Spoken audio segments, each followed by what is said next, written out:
Who killed Seth Rich? I have no idea, of course, but I think it is the obligation in our free society, with our free press, to investigate, to speculate, to wonder. That's why we have a free press. And if we do so responsibly, then maybe we may reveal some kind of corruption, or maybe not. What do we know about the murder of Seth Rich? We know that Seth Rich was working for the Democratic National Committee. We know that he had access to emails, because I think that was his specialty at the DNC, handling emails and handling email distribution and marketing, or whatever. We know that shortly before his murder, he had told people, including members of his family, according to the same information I have access to as anyone else, that he had some kind of an information he wanted to report to the FBI. Shortly after that, we know that he was gunned down in the with 2 shots to his back while leaving a club in Washington, D.C. We know that he was not drunk, according to the bartender there, and that he was a nice guy. He was well respected, and that he was not robbed. Nobody took whoever killed him did not take anything off of him. He had his wallet, he had his ring, he has his jewelry, he had his cash and everything that he had, his credit cards.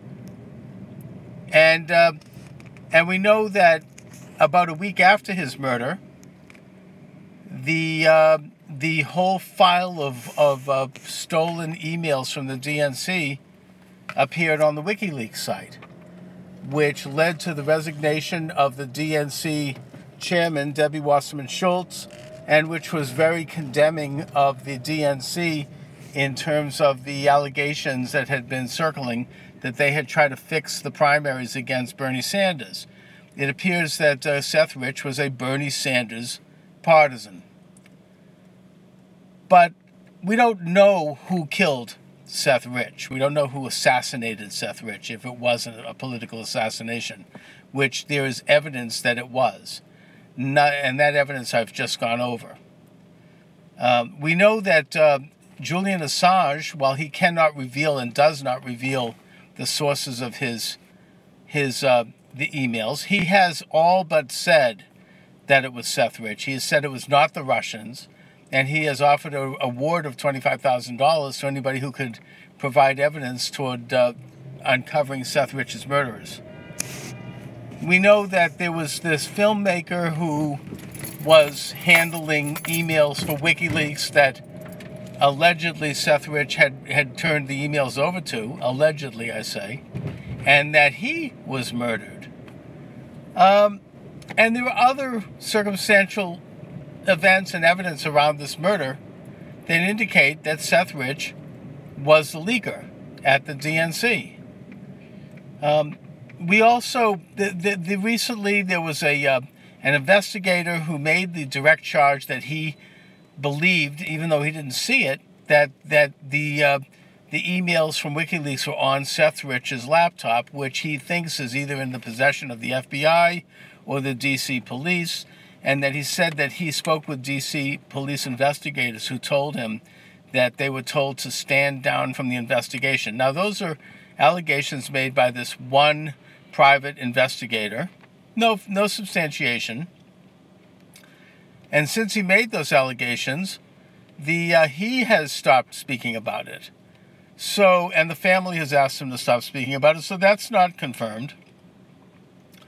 We also know that there's this famous blogger, something.com, in New Zealand who claims that he worked with Seth Rich at the DNC and that he was involved with helping Seth Rich steal those emails and turn them over to WikiLeaks. He's in New Zealand. He has said that he'd come to this country and give his information and the emails to the special prosecutor, Robert Mueller, but he wants guarantee of safe passage and he wants guarantee of immunity before he does that. We don't know, therefore, if what he's saying is true or not. So the short answer is we don't know who killed Seth Rich. Not at this point. We know that Sean Hannity who had talked about this on the show, was basically told to not talk about it anymore. We don't know by whom, but he has said so on the show that he can no longer discuss this issue, which very well may appear to be part of a cover-up. Now, I think that this should be investigated. I hope that Robert Mueller, the special prosecutor, whatever he's called, special counsel, that he do the investigation. If he is even a tenth as honest and as great as the left says he is, and they seem to be falling all over him like he's the second coming of Christ, then he will investigate this. This is germane to the investigation, after all, which is who hacked the DNC and turned over the emails to WikiLeaks. That's the central element of this entire case. So if it does prove to have been Seth Rich who had done this, and it would make sense that it was, because he was a Bernie partisan guy, Bernie Sanders partisan, and he probably had an axe to grind against Hillary Clinton, and these were very incriminating toward Hillary Clinton, these emails, so they were certainly made her look very bad. Then what that does is it throws out the whole conspiracy theory about the Russians hacking the DNC and somehow in cahoots with Donald Trump. It throws that whole thing out the window. Now, I think that there's no evidence to indicate that either of these theories are true, the Seth Rich theory or the Russian theory. But it looks to me like there's a little bit more evidence on the side of the Seth Rich theory, because on the Seth Rich side, you have a murdered person, you have a dead body. On the other side, you really don't have anything.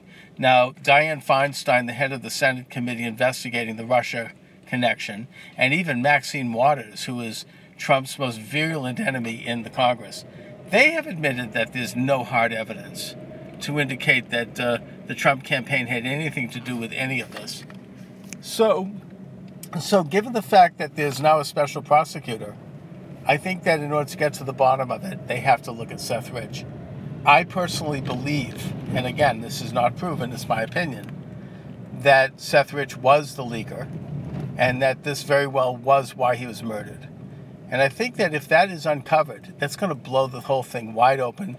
It's going to pull the plug on the whole Donald Trump Russian, collusion conspiracy theory. And it very well may expose some of the rotten underbelly of the whole Democratic Party left-wing apparatus. So that's my opinion. Thanks for watching, everybody.